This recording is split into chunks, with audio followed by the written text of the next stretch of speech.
Good morning, everyone. Our script reading today is in the book of Hebrews, and we're in Hebrews chapter 9, and we're going to start in verse 1, and then we're going to jump down and read verses 7 to 10. So Hebrews chapter 9, verse 1, and then down to 7 and 10, or 7 to 10. Now the first covenant had regulations for worship and also an earthly sanctuary. Then down to verse 7. But only the high priest entered the inner room, and that only once a year, and never without blood, which he offered for himself and for the sins of the people, and for the sins of the people had committed in ignorance. The Holy Spirit was showing by this that the way the most holy place had not been yet disclosed as long as the first tabernacle was still functioning. This is an illustration for the present time, indicating that the gifts and sacrifices being offered were not able to clear the conscience of the worshiper. They are only a matter of food and drink and various ceremonial washings, external regulations applying until the time of the new order. So when I was in university, I took civil engineering in university, and one of the things that's involved is surveying. So if you see people building the roads and the highways, when you're driving along, they have the little sticks and posts and stuff and little things that they look through. We had to do all that. And it was one of those courses where they showed you the old way first. So we had to go, it was a lab, they called it a lab, and we had to drive out towards Elk Island Park in that area somewhere. Big, hilly field. You had to walk up and down in this field. And they told us to do this thing called chaining. And they say chaining because it's a tape measure, but they used to use chains kind of in the old days. And it was a big metal tape measure, so big heavy metal, piece of wire like metal. And you had to stretch the chain. So you had your little point on the ground. You had this little thing that gripped the chain. And then you had a plumb bob that would go down to this line. And the chain was heavy. It actually had a little load cell on it. You know how you weigh a fish or weigh your luggage and it tells you the scale? You had to pull on this thing so it reached a certain pounds. So you'd pull the chain to a certain tightness.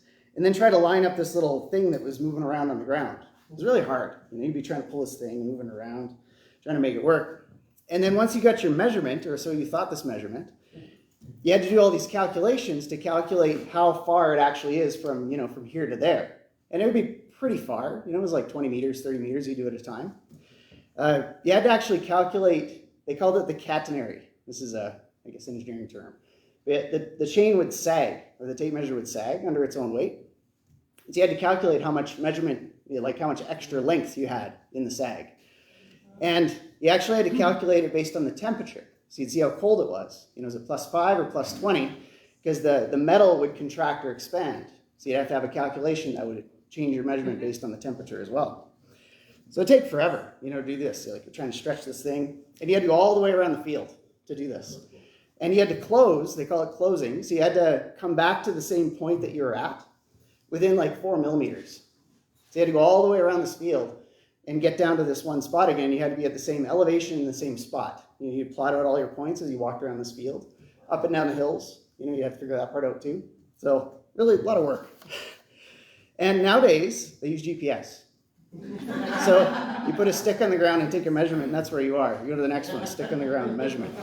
So everybody in the class, we had GPS back then too when I was in university. They were like, why aren't we using GPS? Why are we stretching this chain and doing all this stuff? And the professor was saying, we're doing this so you know what kind of effort goes into this and what it actually involves. We had to learn the basics and the pattern of the way that we survey now with the computers and the GPS based on the old style. So you really understand what's involved in getting these elevations and these distances in surveying. Ended up getting a pretty good respect for surveyors, to do this all the time. But it was very interesting. I thought it was very difficult at the time. When we did it in our lab, it was cold. So, snow's blowing everywhere and you're trying to stretch this chain and move it around and stuff. And it was kind of brutal. But really good learning experience. It was kind of a fun experience in the respect that you're outside with your classmates and everybody's kind of suffering in the same way doing this thing. But it did give us a much better understanding of the survey process, what's involved in trying to put all this stuff together. And he taught us this pattern so we understood the way that we do it now much better. And that's really what's happening in the in the New Testament as well. In Hebrews, the writer of the book of Hebrews is teaching us the pattern of the old law so we can better understand the reality of what's happening now.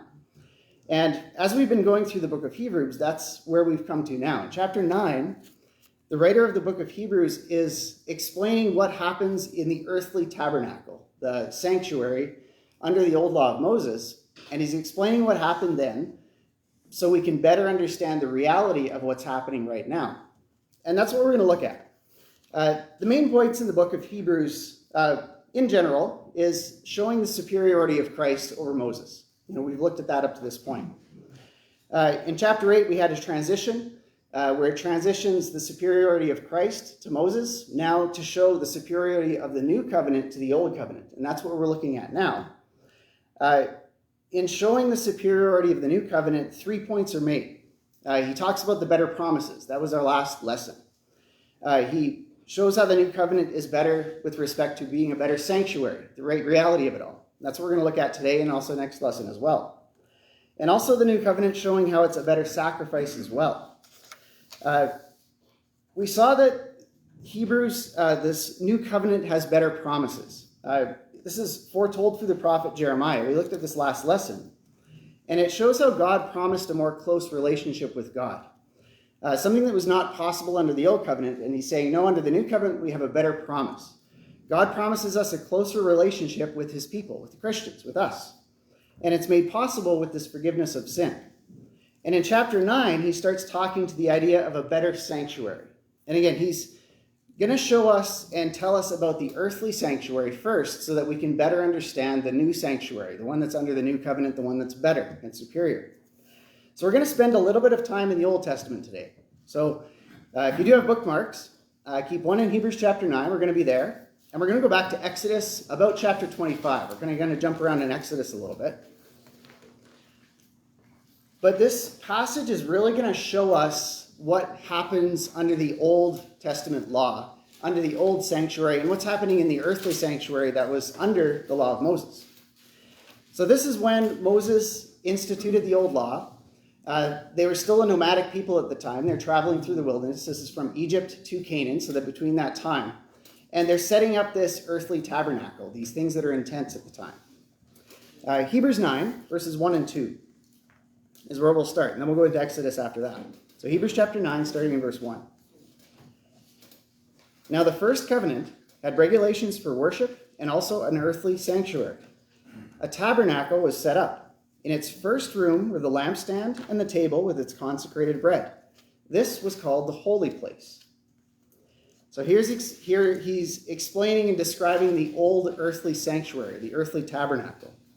If you go to Exodus chapter 25, he's describing here the holy place. So this is the first room that was a part of the tabernacle. And this is a part where the priests would enter daily and offer sacrifices. And inside of it was the lampstand, the table, and the showbread. So we're going to start by looking at the lampstand first. Exodus 25, verses 31 and 32. I'm only looking at a couple of verses. If you have your Bibles open and you're looking at Exodus 25, you'll see there's whole sections, dedicated to describing these things. And we're just reading a couple of verses out of those excerpts of those whole sections. Exodus 25, verses 31 and 32. Make a lampstand of pure gold. Hammer out its base and shaft, and make its flower-like cups, buds and blossoms of one piece with them. 6 branches are to extend out from the sides of the lampstand, 3 on one side and 3 on the other. So this is the lamp that you actually see in a lot of Jewish situations, I guess. It's that lamp where it has a single pole up in the middle, and it's got the 3 that extend out from the sides as well. That's what's being described here. It's got placed for 7 cups for 7 candles at the top, and flowers that are along each of its shafts. And that's what's being described here. The lampstand was placed in the holy place. It's placed next to the south wall of the tabernacle. Again, this is all described in those big sections in the Old Testament. And it's made of gold and had 7 lamps for burning olive oil. And it was never allowed to go out. They had to continually keep this thing burning under the old law. You go to verses 23 and 24 of Exodus 25. This is the table and the showbread. So if we look at verse 23 of Exodus 25. Make a table of acacia wood, 2 cubits long, a cubit wide, and a cubit and a half high. Overlay it with pure gold and make a gold molding around it. So again, in the section, it goes into much more detail than what I just read there about how to make these things. It's kind of amazing in the Old Testament how much detail they go into how to make these things and describing them. But it's basically a table overlaid with gold. On this was kept 12 loaves of bread in 2 rows of 6. And these things were both kept in the holy place. We had the lampstand, the table, and the showbread were in the holy place. And fresh loaves were brought in each Sabbath, and the old loaves were eaten by the priests. So they'd eat the old stuff, and they bring in the new stuff. They keep replenishing this every Sabbath day. We go back to Hebrews chapter 9. We described the holy place, and now the writer of Hebrews is describing the most holy place. So Hebrews chapter 9, verses 3 to 5. So Hebrews 9, starting in verse 3. Behind the second curtain was a room called the most holy place, which had the golden altar of incense and the gold-covered ark of the covenant. This ark contained the gold jar of manna, Aaron's staff that had budded, and the stone tablets of the covenant. Above the ark were the cherubim of the glory, overshadowing the atonement cover. But we cannot discuss these things in detail now. So we described the holy place, and now this is the most holy place. So there's the curtain separating it, and behind that curtain we had the Ark of the Covenant. And this was called the most holy place. If you go to Exodus chapter 26, we're going to read about that as well. Again, in this passage, there's a lot of detail on how to make the curtains, how tall the curtains are, which wall everything goes. It's very, very detailed. So Exodus 26, verses 31 to 33. So starting in verse 31 of Exodus 26.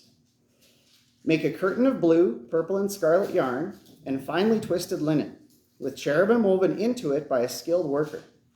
Hang it with gold hooks on 4 posts of acacia wood, overlaid with gold, and standing on 4 silver bases.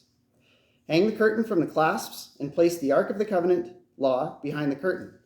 The curtain will separate the holy place from the most holy place. So the holy place had the lampstand and the table, and the curtain separated it from the most holy place. And this was the innermost room of the tabernacle. It's the holiest place of the worship of Israel. It had inside of it the golden altar of incense and also the Ark of the Covenant. If you go to Exodus chapter 30, we'll look at the golden altar of incense. Your version might say the golden censer as well. You go to Exodus chapter 30, verses 6 and 7. We'll actually see something interesting here, is that the golden altar of incense was actually in the holy place, just on the other side of the curtain. So we had the curtain separating the holy place and the most holy place, and the altar of incense was just right beside the curtain before the most holy place. Exodus 30, verses 6 and 7. Put the altar in front of the curtain that shields the Ark of the Covenant law, before the atonement cover that is over the tablets of the covenant law, where I will meet with you. Aaron must burn fragrant incense on the altar every morning when he tends to the lamps. He must burn incense again when he lights the lamps at twilight, so incense will burn regularly before the Lord for the generations to come. So on the altar, we had incense, these sweet spices that were continually burned over and over again. He's showing in this passage that it has to burn regularly before the Lord for the generations to come. So in the morning and evening services, the high priest would offer the incense on this altar. If we take a break from Exodus, keep your bookmark there because we're going to come back. If you go to Leviticus, one book ahead, chapter 16. Leviticus 16, verses 12 to 13. So once a year, the high priest would take a censer of burning coals from this altar and take it into the most holy place. Leviticus 16, verses 12 to 13. He is to take a censer full of burning coals from the altar before the Lord, and 2 handfuls of finely ground fragrant incense, and take them behind the curtain. He is to put the incense on the fire before the Lord, and the smoke of his incense will conceal the atonement cover above the tablets of the covenant law, so that he will not die. You look at those last few words in that passage, so that he will not die. That's actually something I'm sure the priests were scared of. I know when I read through the Old Testament and I see the regulations that are in there and the things that they have to do, and that people did die. Aaron's sons, in fact, they offered incorrect incense, bad incense before the Lord, and they were killed. They died because they didn't do it properly. This is something that, if you were a priest, I'm sure they're a little bit, scared about doing things a little bit wrong, to make sure they did it right so they did not die. That phrase is repeated throughout the Old Testament. Do this so that you do not die. Make sure you do it correctly. So there's a lot of detail about how to do this and a lot of detail about how to do it correctly, to do it right. So once a year, the high priest would take some of these burning coals, he'd take some incense, take it behind the curtain, and offer that before the Lord as well.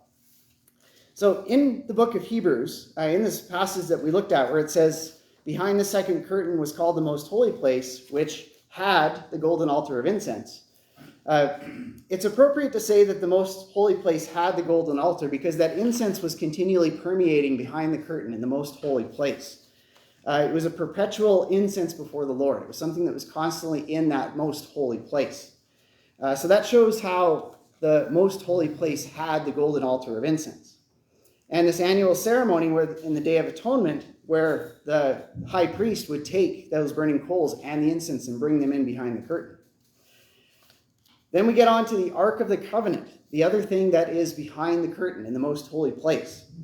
I probably have to say that most images that people have of the Ark of the Covenant comes from Raiders of the Lost Ark. That's something that is the most common place where you see this. And it's true. When you read the passages and compare it to the image that's used in Raiders of the Lost Ark, it's actually probably pretty close. They had the poles, it was covered in gold, they had the cherubim with the wings over top. But that was the Ark of the Covenant. We can read about it in Exodus 25. We look at verses 10 and 11. It's Exodus 25, verses 10 and 11. Have them make an ark of acacia wood, 2.5 cubits long, 1.5 cubits wide, and 1.5 cubits high. Overlay it with pure gold, both inside and out, and make a gold molding around it. Again, this passage goes on and on describing all of the qualities, all of the things that are involved in the construction of the Ark of the Covenant. But it basically was a chest made of acacia wood, about 4.5 feet long and 2.5 feet wide and high. And it was covered with gold, and it was the most sacred item in the tabernacle, in the most holy place. Again, through the Old Testament, you can hear how the Ark of the Covenant was moved between different places, and people either blessed or cursed based on where it was going. They took it with them into battle at times to bless their battles, to try to be successful in those. But it was the most holy thing and kept in the most holy place under the law of Moses, under this tabernacle, or inside this tabernacle. We can read back in Hebrews chapter 9, we can see what it contained. It had the golden pot that had the manna. The manna was what was fed to the Israelites when they were traveling through the wilderness. Again, miraculous food that came from God. It had Aaron's rod that budded as well. And it had the tablets of the covenant, the things that Moses brought down from Mount Sinai. So these things were in the Ark of the Covenant. It was the most holy object that was kept in the most holy place.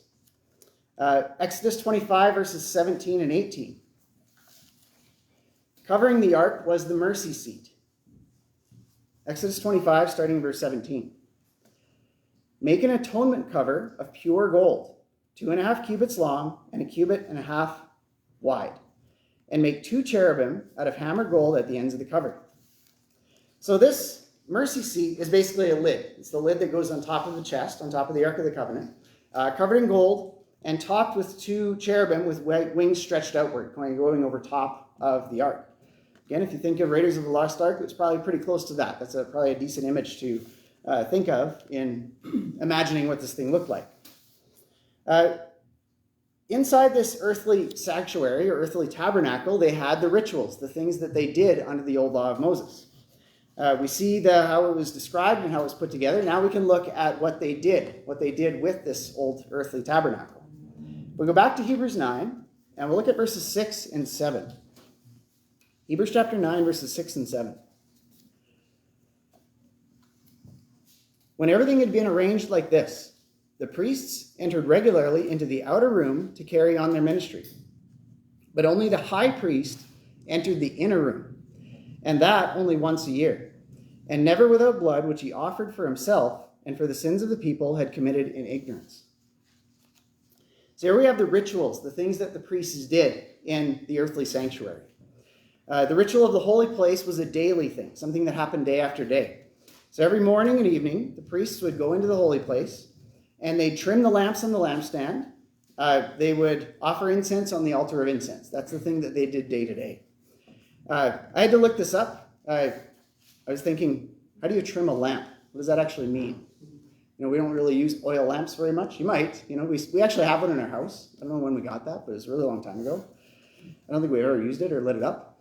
But the idea of trimming a lamp is the lamp has a little pool of oil, and the wick goes in the oil, and the wick draws the oil up, and then you light the top of the wick and the oil burns.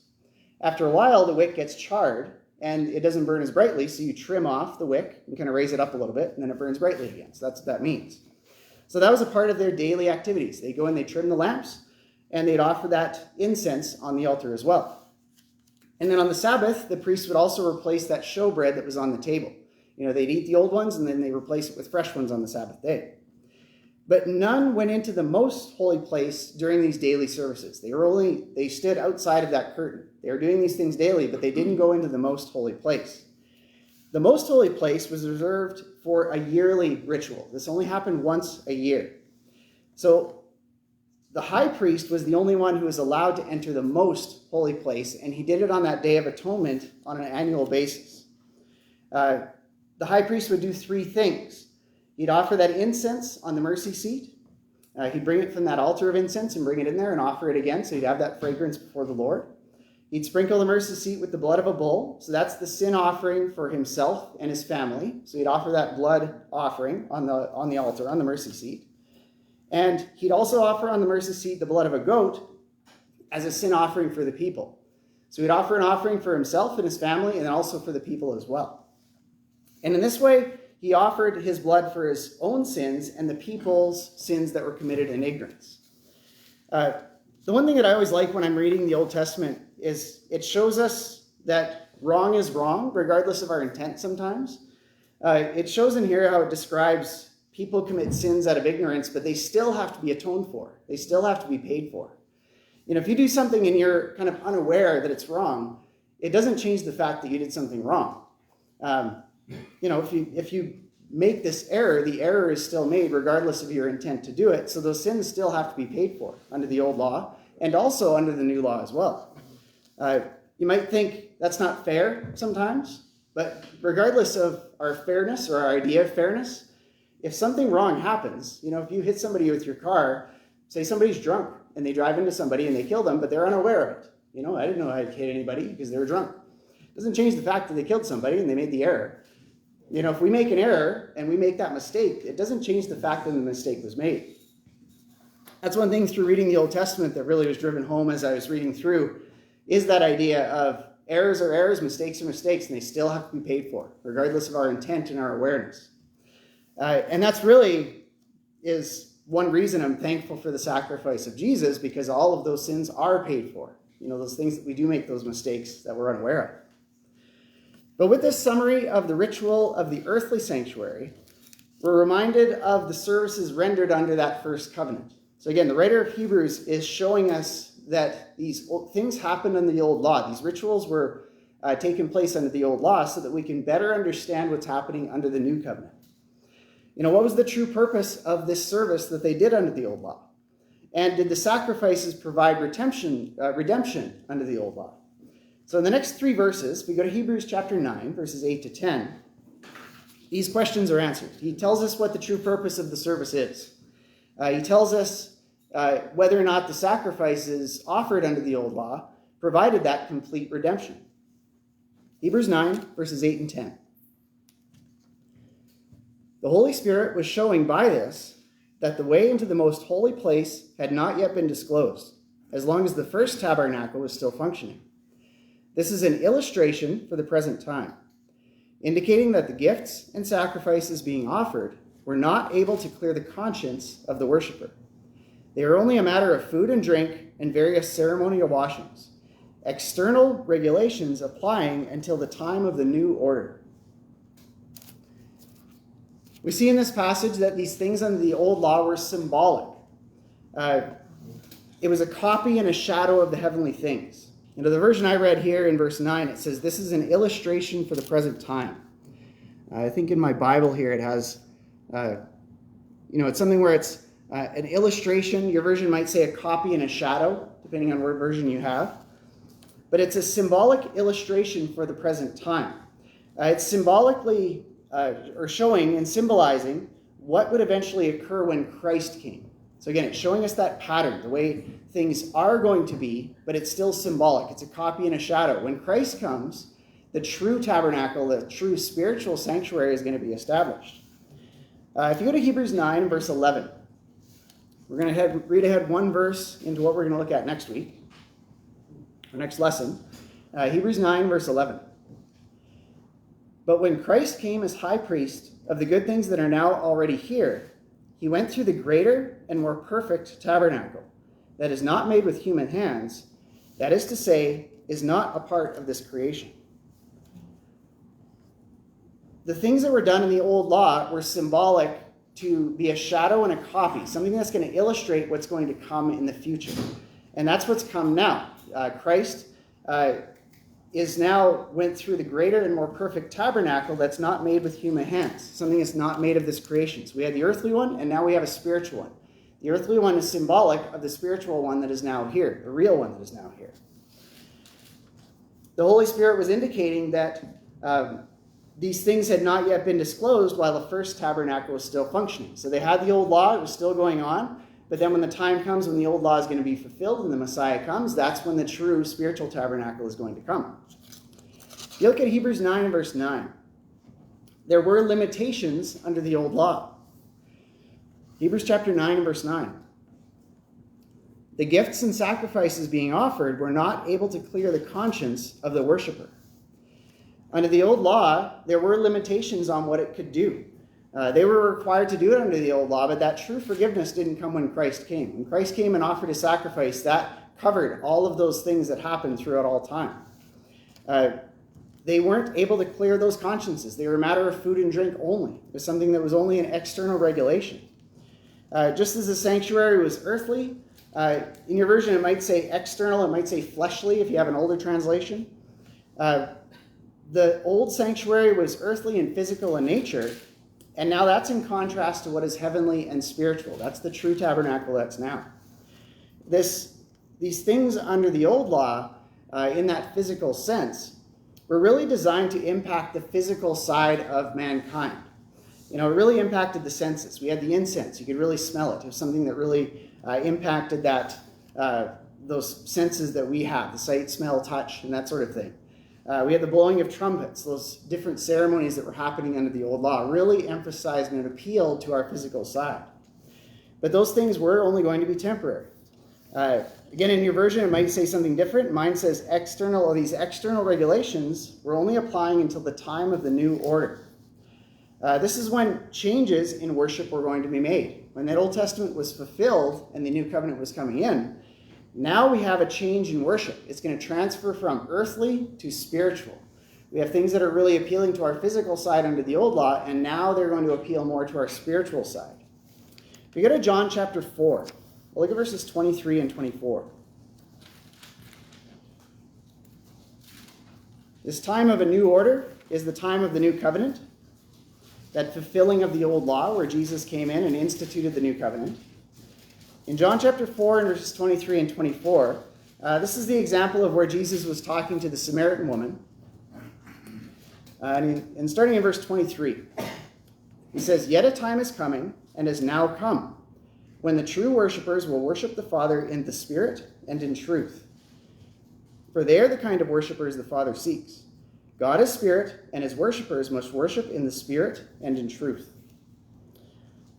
This passage is read in different ways or understood in different ways. A lot of the times when you say in spirit and in truth, you're thinking that you're using your whole heart and soul and mind, and you're using the truth, you're following the word of the gospel. And that's 100% true. In the context of this passage, where Jesus is talking to the Samaritan woman, he's really making a comparison of the old law and the new law. The old law was earthly, and he's saying now we're worshiping in the Spirit and in truth. We're worshiping on a spiritual basis, something that's going to appeal to our inner person, our inner selves. Not focused on those external rituals that are under the old law. We're now worshiping in spirit. It's a spiritual nature that our worship is now based on under the new covenant. we shouldn't be surprised when we're reading through the New Testament and we see how the New Testament Christians worshiped. We shouldn't be surprised that they did not carry over those external forms of worship. We saw that there's a lot of debate, about circumcision and those things under the old law. And really in the book of Hebrews, where he's writing, the writer of the Hebrews is writing to those Jewish Christians, is really dealing with the whole idea of you've got to let go of this old law. It was a copy, a shadow, and a pattern, and now it's going to be fulfilled in the new law. So those ways of worshiping, those things that really appeal to our physical side, aren't going to carry over into the new covenant. So as we read through the New Testament, we shouldn't be surprised that those things aren't carried over. We don't have, the circumcision. We don't have the instrumental music. We don't have the burning of the incense, the animal sacrifices, these things from the old covenant coming into this new worship. The people who are worshiping in the New Testament were following that spiritual worship that was presented in the New Testament. Nothing more and nothing less. And that's what we at the Church of Christ try to do, is try to model ourselves over that, at that model of what's presented in the New Testament, following that spiritual way of worship. This worship still involves physical obedience. We still have to do things in our physical selves, but it's still based on a focus on our inner selves and not external rituals. That's really not what it's based on. It's really having our whole spirit and our whole mind focused on serving God under the new covenant and the things that are laid out in the new covenant. So the earthly sanctuary and its external regulations served God's purpose well while he instituted them in Moses' time. It really revealed the terrible nature and the high price of sin. Kind of reminded the people of what sin was and how detrimental it is with your relationship with God. It revealed the need for shedding of blood to provide the remission of sins, to pay for those sins through all those animal sacrifices that they did. And it prepared the people for the coming of the ultimate sacrifice and complete redemption that's provided through Jesus Christ. Again, it's that illustration, the pattern, the copy, the shadow of what is truly to come. It taught us and it taught the people at the time these things so that when the Messiah came, when Jesus came, we can truly understand what he's doing for us. But as useful as it was under the old law, it still was temporary and it was symbolic. It was a copy and a shadow of what was to come. And it was designed to vanish away when the new covenant came in and fulfilled the old law. We're going to again look into this in our next study a little bit more. We're going to carry on in chapter 9 and look at the spiritual sanctuary. Now that we understand what the earthly sanctuary is all about, we can see and understand what the spiritual sanctuary is all about as well. We can see how Christ came and entered into the great and more perfect tabernacle. He obtained eternal redemption. He made it possible for us to have that perfect relationship with God under this new covenant, under this new law, as Jesus entered into the real spiritual sanctuary that was foretold in the Old Testament. So we're going to look at that, and we are going to see that sacrifice is a perfect thing, something that Jesus provided to us and has offered to all people in the world. I'd like to offer that invitation as well. If you have not yet accepted Jesus on as your Lord, if you've not accepted that sacrifice that he provided for everybody on the earth, we can show you in the scriptures how to do that. And if you are struggling in any way, again, please make your needs known. We'd love to help in any way that we can.